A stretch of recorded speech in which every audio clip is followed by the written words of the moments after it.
it matters that we share the gospel. People's eternal destiny is in the balance. Hebrews 9:27 says this, "And as much as it is appointed for men to die once, and after this comes the judgment, everyone will stand before Jesus." As a born-again believer, it's called the judgment seat of Christ. Again, that's more in depth for another day, but that is not a place of condemnation, but it's a place of reward or loss of reward, but you will be forgiven, you will be blessed and honored and brought into heaven forever. But there's this other judgment that comes at the end of time. It's called the Great White Throne. It's where those who have rejected Christ in this life, not humbled themselves to God and his salvation, and they will be literally sent for eternal separation. It says in Revelation 20, in verses 12 and 15, "I saw the dead, the great and the small, standing before the throne, and books were opened. And another book was opened, which is the book of life. And the dead were judged for the things for which were written in the books according to their deeds. And if anyone's name was not found written in the book of life, he was thrown into the lake of fire." Again, these are not pleasant verses to preach, but I could spend truly hours going through the scriptures to clarify to you that it matters in this life that you come to Jesus. It matters that we help people find Jesus. It's a matter truly of life and death. I've shared several times, but the most dramatic encounter for me related to these scriptures was several years ago, late 1990s. I was coming out of the country of Afghanistan. We had just experienced the incredible, horrific oppression happening towards men, women, and children. And it was a very powerful, though traumatizing time. I'm in Europe at the halfway point, spending the night to then fly back to America.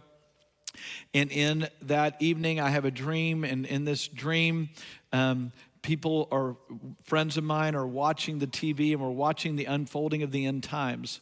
And everybody's sitting around saying, "I wonder if it's this. I wonder if this is going on. And do you think this is a sign of the times? Do you think the end's coming?" And everybody's enamored with the news and the outcropping of what was going on. And in my peripheral vision, I see like a black, watery area, and I hear people screaming. And I'm like, "Guys, do you hear that?" And everybody's not listening to me. They're just kind of interested in the unfolding of the end times. And I run over to this lake area that's all black water, and I start grabbing people and throwing them on the shore. And then I jump into a boat, and I'm throwing people as they're screaming, and then different ones are going under the water. And it's this terrible scene, but it's a beautiful scene as I throw them into the boats, and I scream to the shore to my friends that are watching kind of the unfolding of the end times and the different scenarios that all the people write about and all this. And I'm saying, "Guys, help, help, help. They're dying, they're dying, they're dying." They said, "Well, did you see this? Did you see that? That's really interesting." And I'm literally weeping and crying out to God with all my energy, trying to throw everybody into this boat. And then I wake up literally crying and sweating. And I'll never forget that. And so when people want to spend hours debating on when the end's going to come, or nuances of the Bible, things that are like one-off issues and who's more right than the other person, I just don't have time for that, honestly. I appreciate the deep study of the Word of God. I'm in it every day.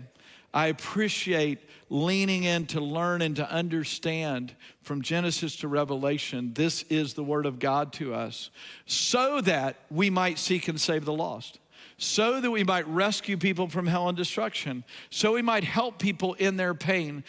Literally 95, maybe 99% of the Bible is already clear. We know what to do. But we get enamored with this 1% that we don't understand, or if I could really understand how everything's going to unfold, then I could feel like I'm in control. And listen, it's time to lose your life, as we sang earlier, and engage the life of Jesus, because people are desperate for help.